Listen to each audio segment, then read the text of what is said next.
ఈ కలియుగంలో ఇప్పుడున్నటువంటి ఈ సమాజంలో రాముడైన చంద్రబాబు నాయుడు గారు ముఖ్యమంత్రి అయిన దగ్గర నుంచి వాతావరణం ఎలా ఉందో మనం అందరం చూస్తున్నాం. వర్షాలు ఎలా కురుస్తున్నాయో మనం అందరం చూస్తున్నాం. ఒక రాక్షస పాలన పోయినప్పుడు మన పురాణాలు సినిమాలు చూస్తే రాక్షస పాలన పోయినప్పుడు పూల వర్షం కురిసింది అన్నట్టారు. అలాగే ఈరోజు ఈ రామరాజ్యం, చంద్రబాబు నాయకత్వం, భవిష్యత్తు నాయకుడైన లోకేష్ యొక్క కష్టం, ఈరోజు రాష్ట్రంలో విస్తారంగా వర్షాలు కురిసినాయి. రైతులందరూ ఆనందంగా ఉన్నారు. ఎక్కడ రైతాంగానికి నష్టం లేకుండా అన్ని కార్యక్రమాలు జరిగిపోతున్నాయి.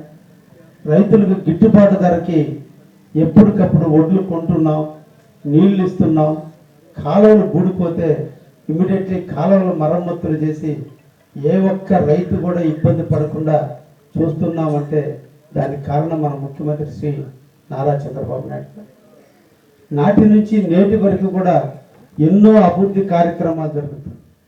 76 సంవత్సరాల వయసులో మన కోసం, మన భవిష్యత్తు కోసం, మన రాష్ట్ర అభ్యున్నతి కోసం, మన బిడ్డల ఉద్యోగాల కోసం, మన ప్రాంతం వ్యవసాయం కోసం, మన ప్రాంతంలో ఇండస్ట్రీలు పెట్టడం కోసం 76 ఏళ్ల వయసులో ఇప్పుడు కూడా కుర్రోళ్ళతో పోటీపడి ముఖ్యమంత్రి చంద్రబాబు నాయుడు పనిచేస్తున్నాడంటే మనం నిజంగా ఆయన మీద ప్రేమను పెంచుకోవాలి. ఆయన చల్లగా ఉండాలని మనం అందరం కూడా కోరుకోవాలి. అతను దొరకటం మన రాష్ట్ర అదృష్టం. ఎన్ని పుణ్యాలు చేసుకుంటేనో అటువంటి ముఖ్యమంత్రి మనకు దొరికాడు. కాబట్టి ఈరోజు మనం అందరం చల్లగా ఉన్నాం. 1వ తేదీ ఇంటికి తీసుకొచ్చి పెన్షన్ ఇస్తున్నారు. గతంలో చూశారు, ఎప్పుడు వస్తుందో కూడా తెలియదు. ఈ రోజున 1వ తేదీ ఆదివారం వచ్చినా, 1వ తేదీ పండుగ వచ్చినా ముందు రోజు వచ్చి ఇంటికి వచ్చి పెన్షన్ ఇస్తున్నారు. తల్లికి వందనం కింద మీ బిడ్డలు ఎంతమంది అయితే చదివించుకుంటున్నారో ప్రతి బిడ్డకి 15,000 రూపాయలు ఇస్తానని చెప్పి 13,000 రూపాయలు మీ తల్లుల అకౌంట్లో వేశారు. 2,000 రూపాయలతో పుస్తకాలు, యూనిఫామ్లు, షూలు, సాక్సులు, టైలు ఇచ్చి ఈరోజు నాణ్యమైన బట్టలు ఇచ్చి ఈరోజు మన బిడ్డలు చదివించుకోవడానికి అన్ని రకాలుగా మాట చెప్పిన ప్రకారం నెరవేర్చారు.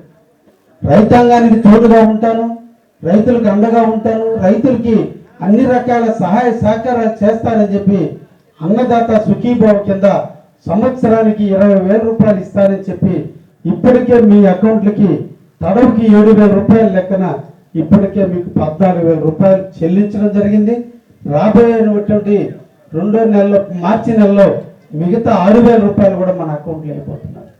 రైతుల ప్రకారం బిడ్డల చదువుల కోసం, రైతులకి పిండి కట్టల సప్లై చేయడం కానించి, నీళ్లు అందించడం కానించి, కాలువల మరమ్మతులు కానించి అన్ని రైతాంగాన్ని చేస్తూ మళ్ళా మన బిడ్డలు చదువుకోవడానికి డబ్బులు ఇస్తూ, వయసై మళ్ళీ వృద్ధులు ఎవరైతే ఉన్నారో వాళ్ళందరికీ వృద్ధాప్య పెన్షన్లు ఇస్తూ అన్ని రకాల ఆదుకున్నటువంటి వ్యక్తి ఎవరైనా ఉన్నారంటే అది ఒక తెలుగుదేశం పార్టీ మన రాష్ట్ర ముఖ్యమంత్రి అయినటువంటి శ్రీ నారా చంద్రబాబు నాయుడు.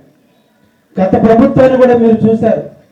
మన ఇళ్లలో మన ఆస్తులు ఏమవుతాయని ఒక అభద్రత భావన. ఇక్కడ పరిపాలించిన పాలకులు కన్నెర్ర చేస్తే ఆస్తులు ఏమవుతాయనేటువంటి భయం, ఎక్కడన్నా మాట్లాడితే బెదిరిస్తారనే భయం. కానీ ఈరోజు 18 నెలల కాలంలో ప్రజలందరూ కూడా సుఖంగా జీవిస్తున్నారు. మీకోసం మేము కాపలా కాసుకుంటున్నాం. పోలీసు యంత్రాంగం పహారా కాస్తుంది. ఎక్కడ అవాంఛనీయ సంఘటనలు జరగకుండా, ఎక్కడ ప్రజలకు ఏ రకమైన అసౌకర్యాలు జరగకుండా నిరంతరం కూడా గ్రామాలను రక్షించుకుంటూ ఈరోజు మనం ముందుకు పోతున్నాం. అందుకని ముఖ్యంగా ఎస్వీపాలెంలో ఉన్నటువంటి ప్రధానమైనటువంటి సమస్య గతంలో కరెంటు సమస్య చాలా ఎక్కువగా ఉంటే, నేను ఎమ్మెల్యే అయిన తర్వాత ఒక్కసారి మీరు మార్పు చూడండి. మీ ఊర్లో ఉన్న ప్రతి బజార్లో ఉండే స్తంభాన్ని అడగండి. కావ్య కృష్ణారెడ్డి ఎమ్మెల్యే అయిన తర్వాత వేసిన స్తంభాలని చెప్తుంది. ఈరోజు మీ ఊర్లో ఉన్న ప్రతి స్తంభం, ప్రతి కొత్త లైన్, ఈ ట్రాన్స్ఫార్మర్, ఇవన్నీ కూడా ఒకప్పుడు చిన్న డబ్బాలు ఉండే. లైట్లు ఎప్పుడు కాలిపోతాయో తెలీదు, ఎప్పుడు ఏసీలు కాలిపోతాయో తెలీదు, ఎప్పుడు మిక్సీ రిపేర్ వస్తుందో తెలీదు, ఎప్పుడు టీవీ కాలిపోతుందో తెలీదు. కానీ ఈ రోజున మీ ఊరు మొత్తానికి పెద్ద స్తంభాలు వేసి ఎక్కడ లైన్లు వంగి లేకుండా అన్ని లైన్లు పటిష్టం చేసి డబ్బాలు కాదు, 3 ఫేజ్ కరెంట్ ఇవ్వాలి. ఏం టౌన్ వాళ్ళే కాదు, మా పల్లెటూరు ప్రజలు కూడా టౌన్ కంటే గౌరవంగా బతికేది మా పల్లెటూరు వాళ్ళు. మా పల్లెటూరు వాళ్ళు కష్టపడి అన్నం పండిస్తేనే టౌన్ వాళ్ళు తింటున్నారు. అటువంటి వాళ్ళు సుఖమైన నిద్రపోవాలంటే వాళ్ళు ఏసీలు వేసుకోవాల్సిందే, అన్ని రకాల సౌకర్యాలు ఉండాలి, ఈది దీపాలు ఎలగాలని చెప్పి ఈరోజు 3 ఫేజ్ కరెంట్ ప్రతి ఊరికి తెస్తున్నా. మీ ఎస్ఐ పాలనలో పూర్తి చేయడం కూడా జరిగిందనే విషయాన్ని కూడా మీ అందరికి కూడా తెలియజేస్తున్నా. ఇంకొక సమస్య ఉంది ఈ ఊర్లో, డ్రింకింగ్ వాటర్ సమస్య ఉంది.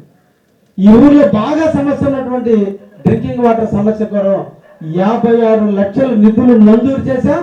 టెండర్లు కూడా పిలవడం జరిగింది, వేరే టెండర్ కూడా వేరే వ్యక్తికి రావడం జరిగింది. అతి తొందరలోనే మీ గ్రామంలో డ్రింకింగ్ వాటర్ సమస్య లేకుండా ఇంటింటికి రాబోయే ఒక 6 నెలల కాలం లోపలే ప్రతి ఇంటికి ప్రభుత్వమే డబ్బులు ఖర్చు పెట్టి ట్యాప్ ఇంట్లో తిప్పుకునేటట్టు చేపించి మళ్ళా ఓపెనింగ్ మీ ఊరికి వస్తారనే విషయాన్ని కూడా మీ అందరూ కూడా తెలియజేస్తున్నారు. ఇప్పుడే నా మిత్రుడు ఆదిశేషి అడిగాడు, మాకు ఒక వాటర్ ప్లాంట్ కావాలని అన్నాడు. నేను వెంటనే ఆదిశేషికి చెప్పా, మీరు ఎక్కడైనా ప్రభుత్వ స్థలంలో లేదా ప్రైవేట్ స్థలంలో మీరు ఒక రూమ్ ఏర్పాటు చేసుకుంటే నేను వాటర్ ప్లాంట్ను ఉచితంగా ఇస్తానని చెప్పి నేను మాటిస్తున్నా. మీ అందరికీ కూడా తెలియజేస్తున్నా, మీరు రూమును ఏర్పాటు చేసుకుంటే నేను తప్పకుండా నా సొంత నిధులతో మీ ఊరికి వాటర్ ప్లాంట్ పెట్టించి తీరుతాననే విషయాన్ని కూడా మీ అందరికి కూడా తెలియజేస్తున్నా. ఈ ఊరికి ఇప్పటికే 25 లక్షల రూపాయల సిమెంట్ రోడ్లు మంజూరైనాయి. మీరందరూ మా యువకులను కొంచెం స్పీడ్గా అమ్మని చెప్పండి. శాంక్షన్ చేసి 6 నెలలు అయింది. నువ్వు రోడ్లు ఇప్పుడు ఇమీడియట్లీ వేస్తే ఈ రోజు వచ్చి నేను టెంకాయ కొట్టుండేవాడిని. అందుకనే మా సేనయ్యకి కానీ మా ఆర్సీఎస్కి కానీ అందరూ కూడా తెలియజేస్తున్నా, మీ ఊరికి ఇచ్చిన 25 లక్షల సిమెంట్ రోడ్లు తొందరలో వేస్తే లాస్ట్కి నాయకుడైన ఇంటికి పోతుంటే సిమెంట్ రోడ్డు పైన ఇసుక కనిపిస్తే నేను అడిగా, ఇది మట్టి రోడ్డా సిమెంట్ రోడ్ అంటే సిమెంట్ రోడ్ అన్నా, సిమెంట్ రోడ్డు మూడిపోయి మట్టి రోడ్డు అయిందన్నా, రోడ్డు డౌన్ అయిందన్నారు. కాబట్టి ఇక్కడ ముఖ్యంగా కావాల్సింది ఈ ప్రాంతంలో డ్రైనేజీలు ఉన్నాయి. ఈ తడవ నేను డ్రైనేజీలు పెట్టించి మీ ఊరికి నేను అండగా ఉంటాననే విషయాన్ని కూడా మీ అందరికి కూడా మాటిస్తున్నాననేటువంటి విషయాన్ని కూడా మీకు తెలియజేస్తున్నా.